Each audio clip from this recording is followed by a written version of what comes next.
with song. Let me swing forevermore. You are all I long for, all I worship and adore. The voice is laid to rest in California, but others will want to use his songs forevermore, and legal issues arise. And the Franklin Mint is sued for its use of Princess Diana's likeness for memorabilia. While across the nation, Powerball players just want to get lucky. This is Burden of Proof with Greta Van Susteren and Roger Cossack.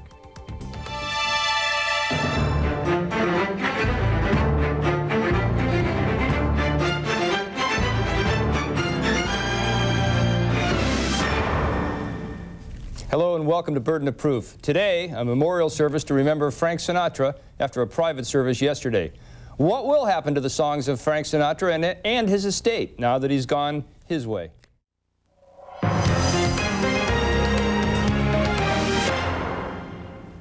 A music legend is given his last rites while his family may be at odds over settling his estate and the rights to his music. Joining us to talk about it from Los Angeles, entertainment attorney Edwin McPherson. Ed, most of us stop earning money after we die, so it's not a particularly big problem. But what happens when you have an artist who continues to make money long after the death? How's that divided up? Well, Greta, it's just like any other asset. It's something that can be willed away. It's something that if you have no will, it will go intestate.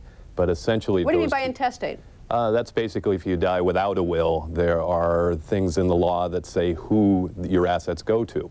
It's the same with recording, with artist royalties or with copyrights. I think in the case of Frank Sinatra, we're not really talking about copyrights because I don't think he wrote songs, but we're talking about record royalties from the many labels that he worked on. I think RCA Victor and Reprise and Capitol. What about the bizarre situation, though, where you don't anticipate some medium that may come along? For instance, someone who died before the computer appeared in all of our homes, and suddenly the use of the computer can project someone way out into the world, and that all of a sudden generates money. Can you predict that? Are there ways that wills are written to anticipate things like that?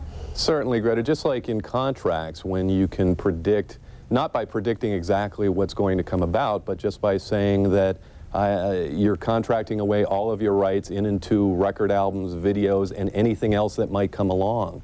Oftentimes in contracts these days, that is happening because technology is really going faster than the law.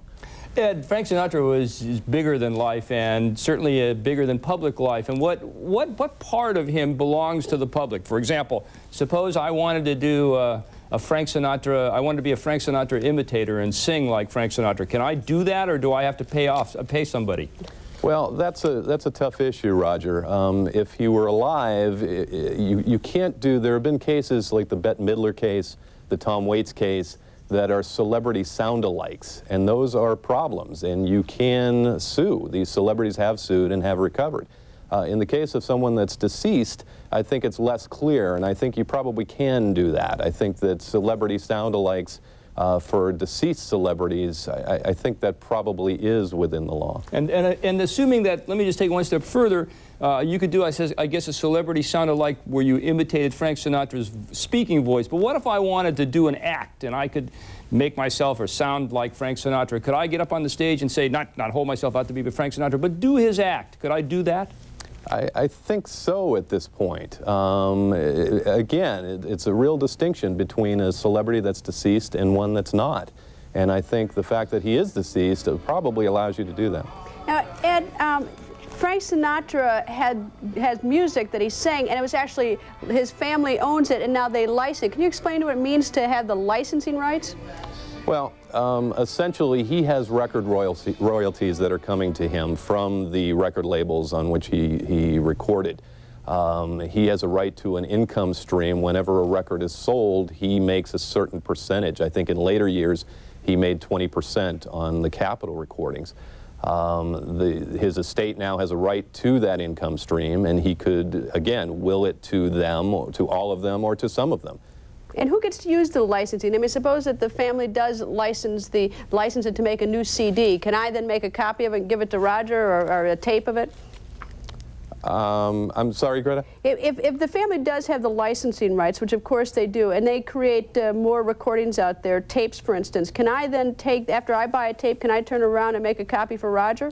Yeah, you certainly can, as long as it's not for profit. There is an exception to that. All right, now what about the image of Frank Sinatra? We all think of Frank Sinatra and his hat and that certain kind of image and style he had. Can I, I think, is that in the public domain? Can I take that and put it on a tie or a bottle of champagne if I wanted to? No, you can't, although his estate, I think, has, or his family has, even before he passed away. You cannot do that. Those are merchandising rights. It's called a right of publicity. Section 990 of the Civil Code in California precludes you from doing that as long as the person inheriting those rights has registered with the Secretary of State of California. That precludes anyone from using those rights on, say, a dish or a doll or something like that. Basically, the merchandising rights. Suppose that Frank Sinatra had died in New York and been a resident of New York. Would it have been different? It may have, yes, because only certain states have descendability of rights of publicity. And in New York, for one, there is no descendability, meaning that your merchandising rights, your right of publicity, dies with you. And where's the law determine where you die, where you reside, where you pay taxes? I mean, what state law is going to cover? I mean, how do you invoke the different state law? You know, I'm not sure, and I'm not sure that it's clear. Certainly, California has a very strict law that allows you, at least for 50 years, to exploit your rights after your death. In other words, your state would have 50 years after your death to exploit those rights. And if anyone, whether they be in New York or elsewhere, were exploiting those rights in California or doing business somehow in California, that would be a violation of California law for which you could sue in California and, in theory, obtain recovery, obtain damages. Ed, we've read that Frank Sinatra's daughter Tina owns most of his licensing rights, that is the right to how he is pictured in terms of endorsements. Suppose that she decides that she wants to use his image or license his image for one product and the rest of his family doesn't like that product and doesn't want her to do it. Can they stop her, or does the person that owns the licensing rights have complete control? Essentially, the person that owns more than 50% of the rights has control. If you own more than 50%, or if two of you get together that own more than 50%, you can exploit those rights after the celebrity's death.